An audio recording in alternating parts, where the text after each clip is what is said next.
Paul, in the 2008 primaries, had a great deal of financial success and far more political strength than most people ever thought he would. Are a lot of his supporters flocking to you? Well, I wouldn't pretend that that would be the case. I am looking to grow the Republican Party. I absolutely believe that the Republican Party is the only party that's going to get us out of what I'll say is bankruptcy today. Republican my whole life, and here it is. I signed on to be a Republican because I really believe Republicans do a better job when it comes to the checkbook.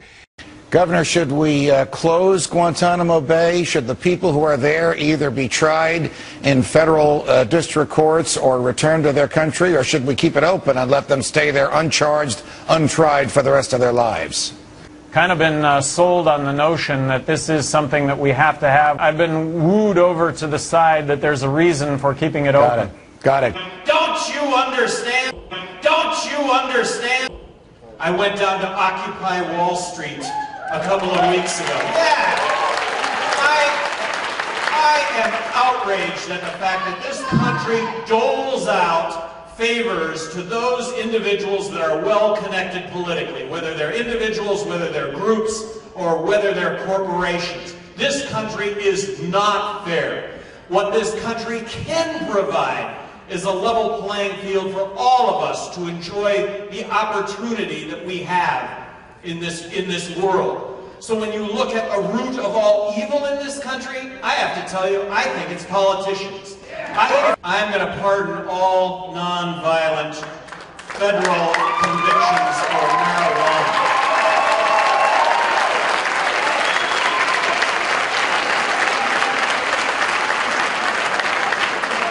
I did this when I was governor of New Mexico. It was an easy process. But yeah, I hope everybody looks at me as the marijuana guy. Don't do drugs. We're arresting 1.8 million people a year. As governor of New Mexico, I would always point to the fact that the entire population of New Mexico is getting arrested every single year. Let's criminalize the use of alcohol. We criminalized the use of marijuana. Yeah, let's stop being insane about this issue. Smoke marijuana, get impaired, get behind the wheel of a car. You know what? You belong behind bars. That ought to be the focus. On Family Leader Pledge, the Republican Party cannot afford to have a presidential candidate who condones intolerance, bigotry, and the denial of liberty to citizens of this country. If we nominate such a candidate, we will never capture the White House in 2012. And, you know, in retrospect, I really regret maybe not putting my fist down and pounding it, but I shouldn't have done that. I shouldn't have done that. I shouldn't have done that. You know, if I have one regret from last evening, it's that I didn't stand up. In 2010, when I was deployed to Iraq, I had to lie about who I was because I'm a gay soldier.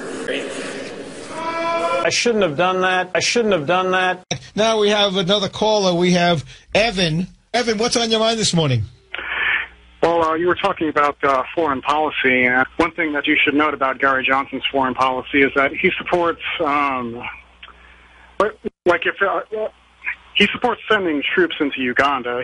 Because he says he supports humanitarian intervention, so he says he would support sending troops into Uganda. You know, Evan, it's interesting you pointed out that's a very astute observation. I actually was at a presentation that Governor Johnson gave, and when he said that he supported the use of troops for humanitarian purposes, under my breath, I winced.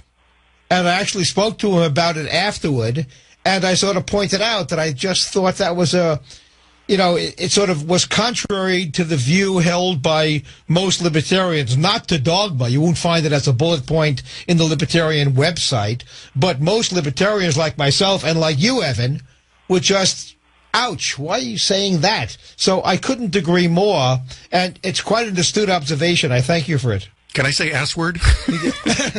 I'll have to check with my producer. But, Evan, I couldn't agree more. Bit of an Achilles heel. I don't like it either. So I couldn't agree more on your picking out that issue. Thanks so much.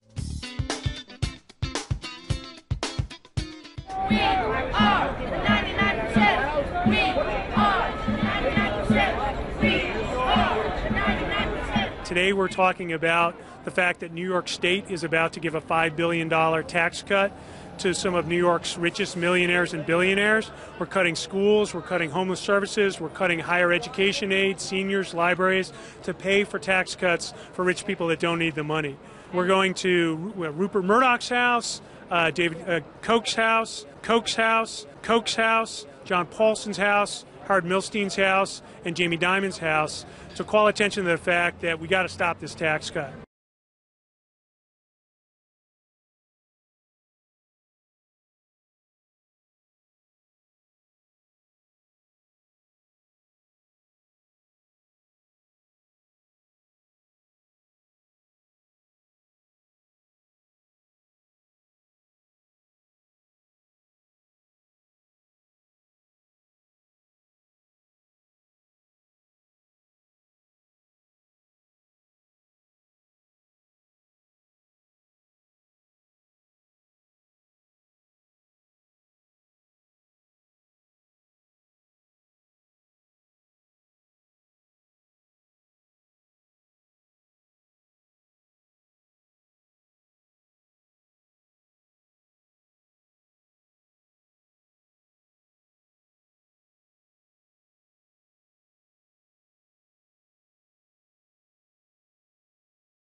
I happened to see a tree move to my left front. I don't remember who was sitting behind me, but I did tap him on the shoulder, and I pointed to the tree, and I took my M16 and I put it on automatic. And then he looked at it and he goes, "Oh, there's nothing there."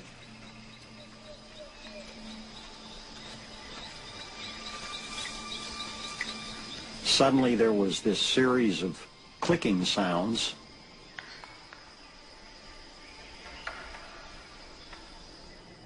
And then the battle started.